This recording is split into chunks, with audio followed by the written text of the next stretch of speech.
Kids. इसे कथा अमृत ने प्रकाशित किया है। Village girl story for kids. एक गांव में नंदराम अपनी पत्नी सुनिंदा और बेटी खुशबू के साथ रहता था। नंदराम के पास एक छोटा सा खेत था जिसमें वह खेती किया करता था।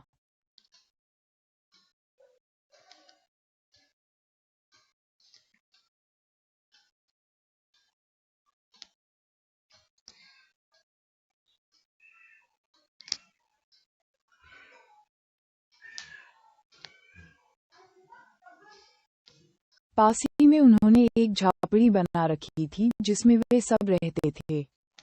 एक दिन राम के समय घर के आंगन में तीनों सोने की तैयारी कर रहे थे। खुशबू अपनी माँ के साथ सोती थी। दोनों माँ बेटी बातें कर रही थीं। खुशबू, माँ हमें घर में लाइट क्यों नहीं है? गांव के अधिकतर घरों में लाइट होती है।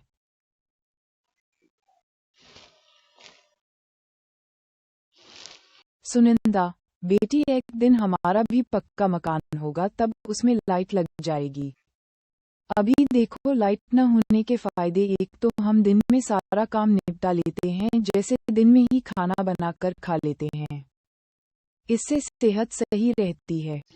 दूसरा हम जल्दी सो जाते हैं, इससे सुबह जल्दी उठ जाते हैं।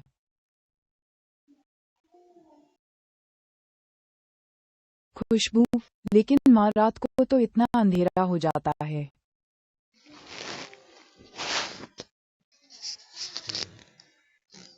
सुनिंदा, बेटी वो देखो आसमान में चांद कितनी अच्छी रोशनी हमें दे रहा है, फिर हमें अंधेरे में कहाँ है। और हाँ, ये रोशनी जीवन भर तुम्हारे साथ रहेगी, चाहे तुम कहीं भी जाओ। जब भी बड़े होकर तुम चांद को देखो तो अपनी माँ की बात को याद रखना। इसी तरह समय बीत रहा था। एक दिन खुशबू की माँ सुनिंदा की तबीयत ज्यादा खराब हो जाती है।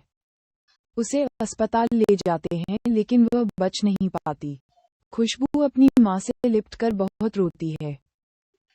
नंदराम भी पत्नी की मौत से बहुत टूट जाते हैं। कुछ दिन बाद वे अपने खेत और घर को बेचकर खुशबू को लेकर शहर आ जाते हैं। इन पैसों से नंदराम एक छोटी सी दुकान खोल लेते हैं। खुशबू का दाखिला एक स्कूल में करा देते हैं।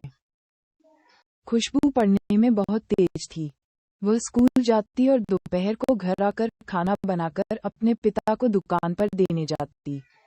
दोनों बाप बेटी मिलकर खाना खाते। शाम को नंदराम दुकान से आने के बाद खाना बनाते थे। अब वे अपने छोटे से किराए के मकान में रहते थे। रात को सोते समय खुशबू को माँ की बहुत याद आती। वह दौड़कर चांद को देखने छत पर पहुंच जाती थी। इसी तरह समय बीत जाता है। खुशबू पढ़ लिखकर डॉक्टर बन जाती है। उसे एक सरकारी अस्पताल में नौकरी मिल जाती है। एक दिन जब नंदराम दुकान से घर आते हैं, खुशबू, पिताजी आपको एक खुशखबरी सुनानी है। मेरा तबादला हमारे गांव में हो गया है। अब हम अपने गांव चलते हैं। नंदराम, लेकिन बेटी वहां अब क्या रखा है? वैसे भी मेरा मन वहां जाने का बिल्कुल नहीं है। तेरी माँ के मरने के बाद मेरा वहां मन नहीं लगा, इसलिए मैं यहाँ चला आया। खुशबू, पिताजी मुझे माँ की बहुत याद आती है।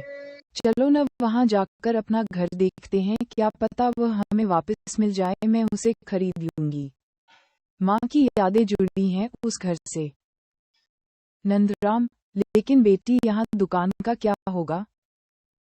खुशबू, पिताजी अब आप आराम कीजिए, बहुत मेहनत कर चुके। आप इस दुकान को बेचकर गांव में एक खेत खरीद लेंगे और मजदूरों से उस पर काम करवाएंगे। कुछ दिन बाद दोनों बाप बेटी गांव पहुंच जाते हैं। वहां जाकर ज्यादा कीमत देकर खुशबू अपना मकान खरीद लेती है। गांव में ही किराए पर रहते हुए खुशबू उस मकान को पक्का बनवाती है। वहां अब लाइट भी लग चुकी थी। इधर नंदराम गांव में खेत खरीदकर खेती बाड़ी करवाने लगता है। एक दिन जब नंदराम घर वापस आता है तो देखता है खुशबू उसका और अपना बिस्तर आंगन में लगा रही थी। नंदराम, बेटी अंदर सो जाती, यहाँ तो पंखा भी नहीं है। खुशबू, पिताजी यहाँ सोने पर ऐसा लगता है जैसे माँ के साथ सो रही हूँ। जब इस चांद की चांदनी मेरे ऊपर पड़ती है तो माँ की याद आ जाती है।